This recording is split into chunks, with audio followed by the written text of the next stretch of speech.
Mpozamarira ni umugambi aho tukingira urugo, serugo, inarugo n'abana bamukomokako. Bagashobora kuriha amafaranga 6,000 ku mwaka canke 12,000 ku mwaka kuri urwo rugo rwose.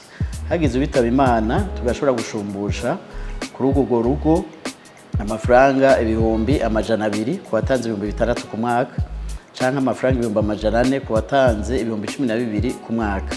Ico dushima ca mbere no kuje nk'inyishu y'ikibazo kiriho hano mu miji ho cyane biraboneka. Turabona amanama yirigarabaye umufuba, ariko abafise ku mugambi turamaze kubibona bagira ati je mumfashe gusa ingene tumuherekeza muri komite, ibindi vy'uburyo birategekanijwe muri assurance barabiduhaye.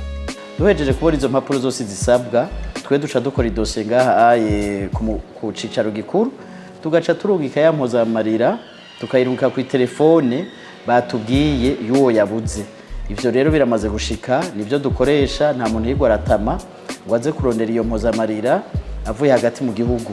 Ivyo tubicisha ku telefone, niho aya mafaranga ashobora kuyaronka, kandi mu masaha 28 kuva 2019 gushika muri 2022 turabona ko bigenda neza. Naho rero twagumvye tireka twagure dushirimo n'abandi benshi. Duca rero dukorana na Cordaid dufashijwe na ambassade ya Hollande, hanyuma rero ubu naho turiko tuja mu gihugu cose.